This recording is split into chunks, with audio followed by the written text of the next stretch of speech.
Bismillahirrahmanirrahim. Assalamualaikum warahmatullahi wabarakatuh. Selamat pagi dan salam sejahtera untuk kita semua. Shalom, Om Swastiastu, Namo Buddhaya, salam kebajikan. Alhamdulillahirabbil alamin. Marilah kita mengawali hari ini dengan bersyukur kepada Tuhan Yang Maha Kuasa, Allah Subhanahu wa taala, karena kita semua diberikan kesehatan dan juga kebersamaan dalam satu semangat yang sama untuk terus memajukan Kementerian ATR BPN untuk melayani rakyat Indonesia. Saya sungguh berbahagia masih dalam suasana Idul Fitri, tentu atas nama pribadi, pimpinan dan juga keluarga besar mengucapkan selamat Idul Fitri 1 Syawal 1445 Hijriah kepada Bapak Ibu sekalian yang saya cintai dan muliakan. Mohon maaf lahir dan batin. Semoga kita semua kembali ke fitrah dan tambah bersemangat setelah kembali dari suasana yang membahagiakan bersama keluarga dan sahabat, dan mudah-mudahan membawa pembaharuan, membawa spirit yang semakin baik ke depan dalam melayani rakyat kita. Hari ini spesial, dan mengapa saya bersedia secara langsung menyampaikan pokok-pokok pikiran sekaligus juga tentunya menjadi kebijakan terkait dengan humas, hubungan masyarakat, terkait dengan upaya Kementerian ATR BPN ini untuk terus memperkuat informasi publik, semakin eksis, bukan hanya menjadi jago kandang, tetapi semakin bisa diapresiasi oleh masyarakat, oleh publik atas segala kinerja dan capaian yang telah kita wujudkan bersama. Tapi tentu kita juga harus menjadi lembaga yang responsif terhadap segala feedback, termasuk kritik masyarakat kita. Karena sejatinya kehadiran ATR BPN ini adalah untuk melayani rakyat, sehingga kalau ada yang masih punya masalah, masih ada yang komplain, masih ada yang mengadu, seharusnya kita terima dengan baik dan kita respons juga dengan baik. Sebelum saya lanjutkan, saya mengucapkan terima kasih dan tentunya berharap Bapak Ibu sekalian, para kantor, saya ulangi, para kepala kantor wilayah di 33 provinsi di Indonesia, para kepala kantor pertanahan di 479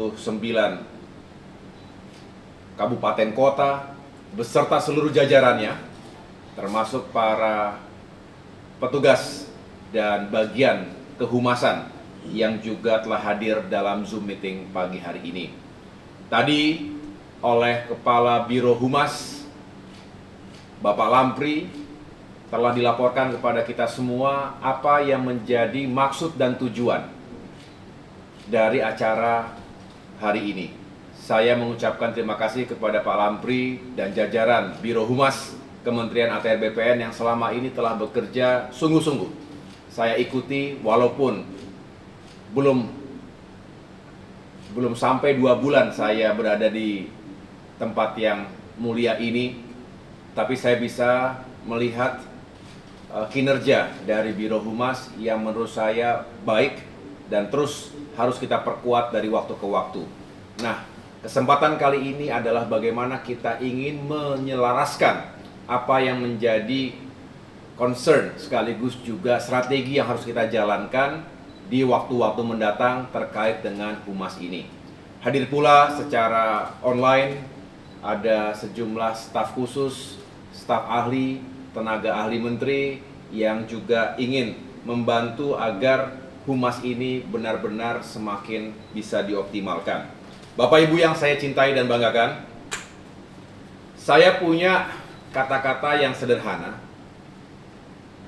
dan mudah-mudahan tidak disalah makna, tetapi ini penting, bukan hanya karena kita punya kepentingan, tapi juga kita punya kewajiban untuk menyampaikan kepada publik apa yang kita lakukan.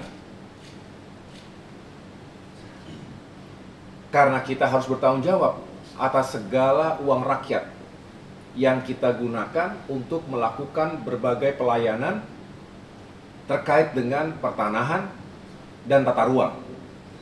Ini berlaku bagi semua kementerian dan lembaga. Pemerintahan sejatinya adalah melayani publik dan harus melaporkan apa yang telah kita lakukan. Termasuk sekali lagi menerima masukan-masukan, bahkan kritik tadi. Saya punya jargon yang sederhana, Tuhan Maha Tahu, tapi rakyat harus diberitahu. Artinya adalah, jangan kita telah melakukan banyak kegiatan, tetapi kita simpan sendiri. Hanya kita-kita saja yang tahu. Rasanya tidak begitu luas manfaatnya. Misalnya Kantah telah melakukan banyak hal, melakukan berbagai pelayanan, menangani sengketa, menerima pengaduan-pengaduan, termasuk terkait dengan mafia tanah dan lain sebagainya. Tapi kemudian tidak disampaikan kepada publik bahwa itu telah kita kerjakan dengan hasil yang baik, sehingga hanya diketahui oleh kita-kita sendiri saja. Memang kita tidak boleh ria, karena sekali lagi Tuhan Maha Tahu, tetapi rakyat harus diberitahu. Caranya dengan menyebarkan informasi yang positif, terukur, dan juga proporsional. Dan saya yakin Humas memiliki kemampuan itu. Hanya tinggal bagaimana kita sinergiskan ini semua agar semakin efektif dan punya daya jangkau yang lebih luas. Saya juga sering mengatakan bahwa setiap dari kita, kalau boleh melihat statistik, kita ini kan ada 33.000 karyawan yang terdata, baik ASN maupun non-ASN. Tersebar di 512 satker, tadi 33 kanwil, dan 479 kantah. Setiap pegawai, termasuk ASN dari ATR BPN adalah ambasador, adalah duta, adalah representasi dari kementerian ini. Termasuk saya, termasuk Bapak Ibu sekalian, termasuk yang lainnya. Oleh karena itu, harus ada mindset yang tepat, bahwa apapun yang kita lakukan dan apapun yang tidak kita lakukan, itu merepresentasi ATR BPN. Satu orang bagus merepresentasi seolah-olah semuanya bagus. Satu orang kurang bagus, bisa juga dianggap yang lainnya tidak bagus. Karena mengeneralisasikan sesuatu itu sangat mudah sekarang. Di dunia digital, satu berita buruk cepat sekali beredar. Tapi satu berita baik juga pasti akan lebih semakin banyak diapresiasi. Oleh karena itu Bapak Ibu sekalian, saya hanya ingin menekankan di sini, mari dimulai dari diri kita, bukan hanya orang-orang humas, tetapi semua sampaikan bahwa kita punya hak dan kewajiban untuk menjadi duta atau ambasador dari Kementerian ATR BPN. Jadilah ambasador yang baik, yang bertanggung jawab. Yang berikutnya adalah kita punya sumber daya yang juga luar biasa. Tidak semua kementerian seperti ATR BPN. Saya selalu senang dan juga mengapresiasi setiap saya berkunjung ke lapangan, ke sejumlah provinsi dan kabupaten kota, itu berdiri dengan baik kantor-kantor ATR BPN. Dan tidak semua kementerian sekali lagi punya struktur vertikal yang benar-benar sampai ke bawah, sampai ke masyarakat. Ini sebuah sumber daya, ini sebuah kapital, sebuah modal yang baik bagi kita untuk semakin menjangkau masyarakat kita. Oleh karena itu, jangan sia-siakan struktur kita, jangan sia-siakan jumlah pegawai yang cukup besar itu. Mari kita terus bergerak, bersinergi dan berkolaborasi, menyebarkan informasi-informasi yang positif tadi. Karena dengan semakin banyak masyarakat yang mengetahui apa yang kita lakukan, maka sejatinya ATR BPN juga semakin diakui sebagai pelayan publik yang real kontribusinya, yang real manfaatnya untuk rakyat. Jangan seperti ada dan tiada. Jangan pelangnya besar, jangan gedungnya baik, jangan pegawainya banyak, jangan seragamnya bagus, tetapi seperti ada dan tiada. Kita harus terus dirindukan oleh masyarakat karena pelayanan kita, bukan yang lain-lain. Kita berharap kita bisa memberikan solusi dan kontribusi yang positif dan bermitra dengan berbagai kalangan yang lain, dengan lembaga yang lain di pusat maupun daerah, karena sejatinya ATR BPN juga tidak bisa bekerja sendirian. Kita butuh kemitraan, partnership, dan juga menjaga hubungan yang baik dengan semua. Karena sekali lagi, urusan pertanahan dan tata ruang melibatkan banyak sekali stakeholders. Itu juga yang mengapa saya lakukan silaturahmi 360, 360 derajat.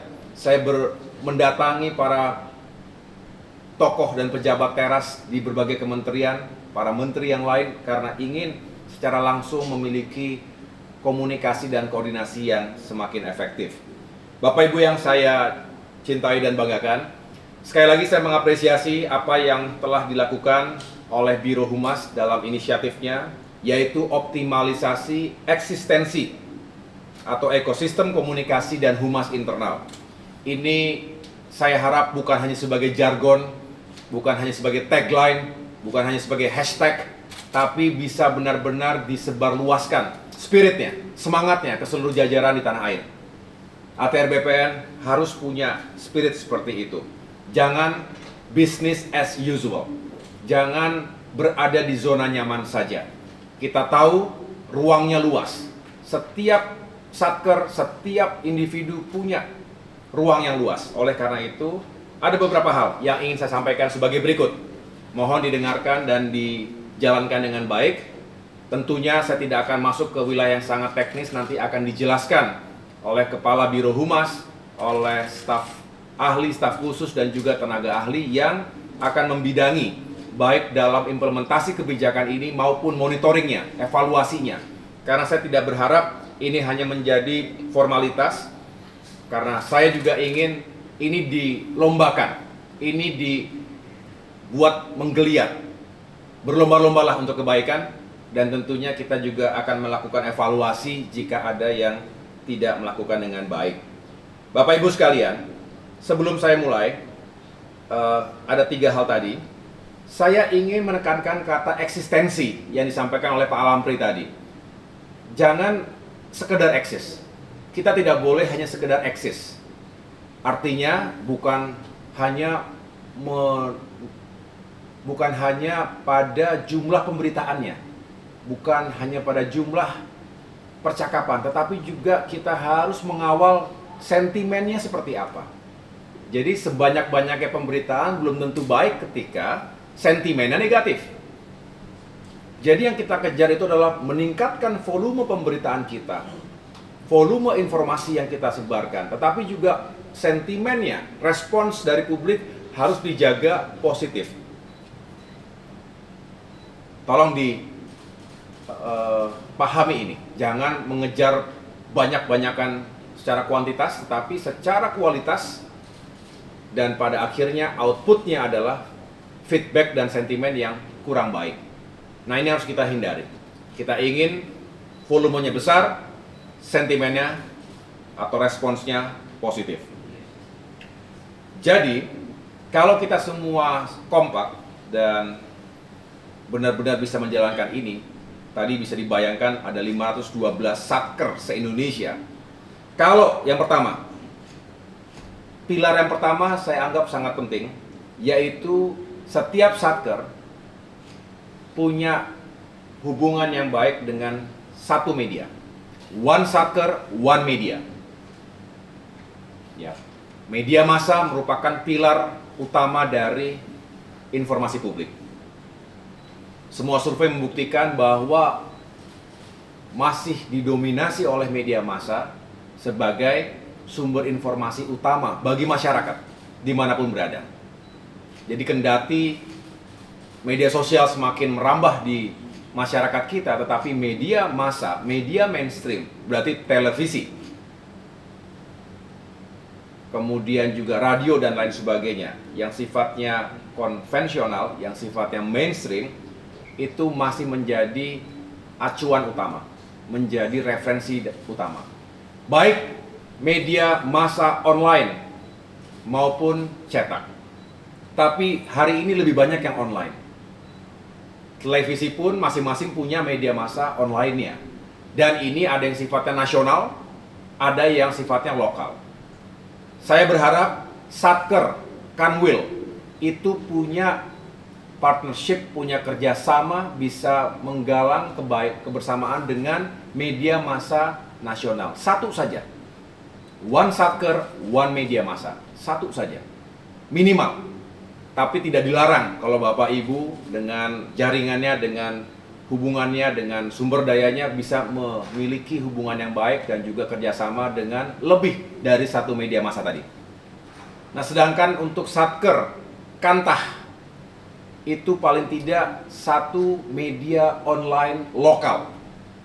Banyak sekarang media-media online lokal.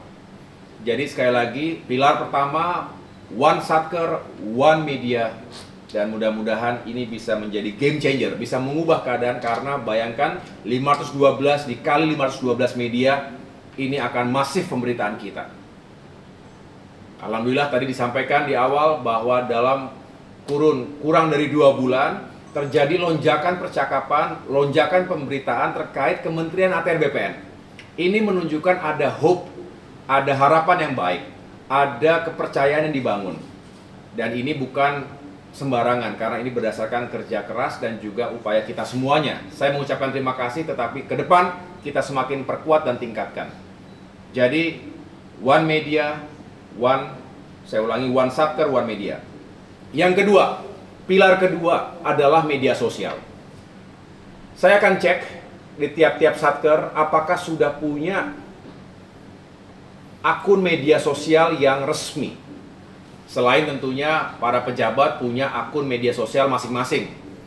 Itu sesuatu yang wajar. Tetapi yang akan saya cek betul adalah apakah di setiap Satker sudah punya akun resmi media sosial. Instagram, Facebook, Twitter, termasuk YouTube. Ya. Mengapa ini penting? Karena dengan platform media sosial ini kita bisa semakin luas dan tidak berbayar. Ini benar-benar milik kita, kita yang kelola, kita yang kontrol, dan tidak berbayar, sehingga setiap saat itu bisa kita gunakan. Oleh karena itu, kalau sudah punya, maka kewajibannya adalah strategi kedua sebagai bagian dari optimalisasi infrastruktur Humas ini adalah one day, one posting. Setiap hari satu postingan minimal. Dan tidak sulit ya. Setiap kita punya handphone, setiap kita punya akun media sosial. Jadi yakinkan kita melakukan itu sesederhana tinggal repost apa yang sudah digulirkan dari pusat. Bahkan saya berharap tentunya masing-masing Kanwil, Kantah juga bikin konten sendiri untuk diposting. One day, one posting di media sosial akun resmi dari masing-masing Satker, Kanwil maupun Kantah. Ya. Jadi media massa yang kedua, yang pertama, kemudian yang kedua adalah media sosial. Nah, yang ketiga sebagai strategi dan sekaligus pilar yang juga tidak bisa diabaikan adalah WhatsApp group. WA group ini dahsyat dan sering kita kewalahan. Kalau Bapak Ibu suka mengikuti WA group yang kita ada di dalamnya, saya yakin, saya sendiri punya cukup banyak pengalaman, kita seringkali mendapatkan informasi-informasi, berita-berita, link-link berita dari kawan kita yang ada di grup itu, tanpa bisa kita klarifikasi seolah-olah berita itu sudah atau informasi tersebut benar. Padahal tidak sedikit juga yang sebetulnya itu hoax. Itu bukan sesuatu yang benar, yang masih perlu kita klarifikasi. Nah, ini sulit untuk kita cegah. Yang bisa kita lakukan sebagai counter dari isu-isu tersebut, maka kita, Kementerian ATR BPN juga harus punya upaya untuk menyebarkan, mensirkulasikan informasi di WA group yang Kanwil Kantah miliki. Oleh karena itu, ada program yang kita akan jalankan ke depan, One Day One Information. Satu hari harus ada paling tidak satu informasi yang kita gulirkan ke WA grup kita. Tentu informasi yang benar, bukan hoax. Ya, karena kita harus melawan hoax, kita harus melawan disinformasi maupun misinformasi yang seringkali merugikan banyak pihak, termasuk ATR dan BPN sendiri mungkin. Ya, oleh karena itu Bapak Ibu sekalian, dengan semangat One Day One Information tadi, kita juga bisa mengisi ruang-ruang publik dalam format WA group. Jangan abaikan, jangan anggap sepele, karena seringkali itu bisa menyebar luas dengan cepat bagaikan bola salju dan itu bisa menggelinding. Saya menyampaikan semua ini berdasarkan pengalaman dan apa yang saya ketahui. Saya yakin Bapak Ibu juga punya pengalaman yang serupa. Sekali lagi, tugas saya sebagai menteri di sini adalah mensinkronisasi, sinergikan semua yang telah kita lakukan maupun yang belum kita jalankan. Oleh karena itu Bapak Ibu sekalian, jika 3 hal tadi bisa kita lakukan secara efektif, secara bersama-sama, insya Allah akan terjadi peningkatan dan hal-hal yang lebih positif lagi ke depan. Ditambah tentunya kita berharap kalau Bapak Ibu juga bisa menyampaikan secara langsung maupun tidak langsung kepada lingkungan di sekitar masing-masing bahwa ATR dan BPN ingin terus berbenah, ingin terus menjadi institusi yang melayani rakyat, maka tugas humas sebetulnya telah dijalankan dengan baik. Indikator keberhasilan humas sebetulnya tidak banyak. Kalau semakin banyak orang tahu tentang ATR BPN, semakin banyak orang yang percaya dan menyukai apa yang dilakukan oleh ATR BPN, sesungguhnya itu adalah keberhasilan dan indikator sukses dari humas. Bukan hanya di tingkat pusat, tapi kita semua di berbagai penjuru tanah air. Bapak Ibu sekalian yang saya cintai dan banggakan, itulah yang dapat saya sampaikan pada kesempatan yang baik ini. Sekali lagi saya menaruh harapan bahwa optimalisasi eksistensi ini yang dilakukan oleh Biro Humas dan seluruh jajaran yang ada di Indonesia bisa benar-benar membawa kebaikan dan kemajuan untuk kita semuanya. Sekali lagi Bapak Ibu sekalian, kita tidak hanya ingin dikenal publik, tapi kita ingin dikenal baik oleh publik. Bukan pencitraan kosong yang kita lakukan, tetapi karena kita menyampaikan apa yang telah kita kerjakan, apa yang telah kita capai bersama-sama. Secara rendah hati, kita juga menerima segala masukan. Kalau ada kekurangan yang kita masih miliki, mari kita perbaiki bersama-sama. Tidak perlu terlalu defensif, tetapi kalau ada yang memang tidak sesuai dengan faktanya, juga jangan dibiarkan, klarifikasi. Jangan sampai misalnya akun-akun media sosial kita terus komentarnya jelek semua tentang ATR BPN, terus kita biarkan tanpa ada yang merespons, tanpa ada yang mengklarifikasi. Sama saja kita membiarkan pekarangan rumah kita dipenuhi dengan sampah yang tidak pada tempatnya. Bukan kritik yang kita abaikan, tetapi tidak boleh juga kalau ada fitnah atau sesuatu yang tidak benar terus kita biarkan begitu saja, karena itu juga berpengaruh pada kepercayaan publik terhadap ATR dan BPN secara keseluruhan. Jadi dengan mengedepankan prinsip keseimbangan tadi, saya punya keyakinan Humas bisa punya peran yang semakin signifikan. Dan sekali lagi ingatlah bahwa kita adalah duta dari Kementerian ATR BPN. Itu saja yang dapat saya sampaikan. Saya ucapkan terima kasih sekali lagi. Silakan dilanjutkan dengan diskusi berikutnya. Saya ingin mendapatkan laporan lengkapnya nanti, dan saya akan ikuti dengan evaluasi dan juga pemeriksaan di kesempatan berikutnya. Sampaikan salam saya kepada semua yang ada di Kanwil dan Kantah masing-masing. Semoga Bapak Ibu sekalian dalam keadaan sehat selalu, dan dapat terus memiliki semangat yang tinggi untuk menjalankan tugas-tugas kita. Terima kasih. Wassalamualaikum warahmatullahi wabarakatuh.